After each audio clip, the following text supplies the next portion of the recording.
इस बीच हमारे साथ सीए हरीश डोडवानी जी जुड़ गए हैं। हरीश जी, आपका एशियन न्यूज़ में बहुत बहुत स्वागत है। सबसे पहले तो आपसे जानना चाहेंगे कि जो नई दरें और नया टैक्स सिस्टम जिसकी बात निर्मला सीतारामन ने की है, वो दरअसल है क्या और कैसे काम करेगा? जी सर, नमस्कार जी। अभी जो नई दरें आई हैं पहले की अपेक्षा बहुत अच्छी है जी। इसमें हर एक टैक्स पेयर को फायदा ही होगा। और जो पहले सामान्य करदाता को 5 लाख तक की छूट मिलती थी, अब 7 लाख रुपए तक की छूट मिल रही है जी। और इसमें जो पहले टैक्स स्लैब में 7 स्लैब हुआ करते थे, अब उन्होंने 0 को यदि छोड़ दिया जाए तो 5 स्लैब कर दिए हैं। जी। तो हरीश जी, जरा समझाएंगे कि जो आम टैक्स पेयर है, मान लीजिए उसकी आमदनी जो है वो 7 लाख, 8 लाख, 10 लाख, 15 लाख है, तो ये सिस्टम कैसे काम करेगा? क्या उसे किसी तरह की छूट भी मिलेगी या 7 लाख से अधिक इनकम होते ही वो किसी न किसी टैक्स नेट में आ जाएगा? कैसे काम करेगा ये?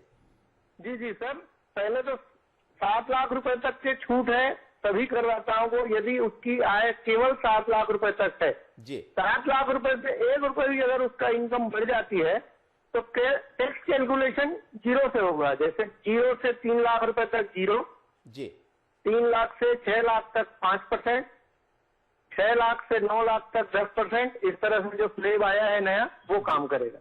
जी। हरीश जी, अगर जो समझना चाह रहा हूं मैं आपसे, जैसा आपने कहा कि अगर 7 लाख तक की इनकम है तो फिर तो आपको कोई टैक्स नहीं देना है, लेकिन 7 लाख रुपए से अगर आपकी इनकम 1 रुपये भी एक्सीड कर जाती है तो फिर आप स्लैब रेट्स में आ जाते हैं, यानी जो आप 7 लाख तक छूट मिल रही थी वो छूट भी आपको नहीं मिलेगी और आपकी इनकम शून्य से ही शुरुआत होगी। यानी 3 लाख तक तो आपको टैक्स नहीं देना पड़ेगा, लेकिन 3 से 6 लाख तक आपको कम से कम 5% देना ही पड़ेगा और उससे ऊपर बढ़ते हैं तो अलग अलग दरों में आएंगे। तो जो पहले 80C या बाकी छूट मिलती थी या जो निवेश की सीमाएं थी, हाउस रेंटल जो ब्याज वगैरह था और प्रिंसिपल पेमेंट पर छूट मिलती थी, क्या वो सुविधाएं जारी रहेंगी या वो भी खत्म हो जाएंगी? वो यथावत रहेगी, वो जैसे थी वैसे ही रहेगी जी। इसमें जो 7 लाख रुपए तक की टैक्स कैलकुलेशन होती है, परंतु धारा 87A के अंतर्गत उसको छूट मिल जाती है हर एक करदाता जी। 7 लाख से ऊपर इनकम हुई तो टैक्स स्लैब जो आज आया है वो आएगा पूरा।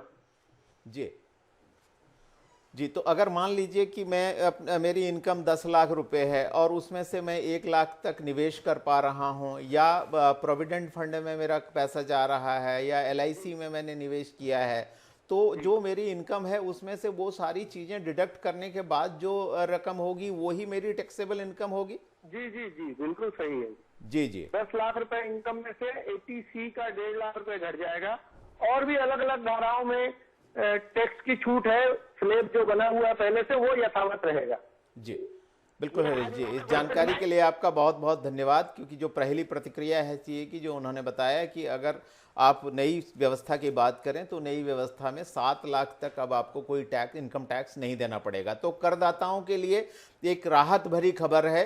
जो आयकर छूट की सीमा 5 लाख थी उसे बढ़ाकर 7 लाख कर दिया गया है और इससे अधिक अगर आपकी इनकम होती है तो फिर आपकी आमदनी 0 से कैलकुलेट होगी, यानी 3 लाख तक कोई टैक्स नहीं, 3 से 6 लाख तक 5% का टैक्स, 6 से 9 लाख तक 10%, 9 लाख से 12 लाख तक 15%, 12 से 15 लाख तक 20% और 15 लाख से अधिक अगर आपकी इनकम है तो 30%। तो ये पहली जो है प्रतिक्रिया।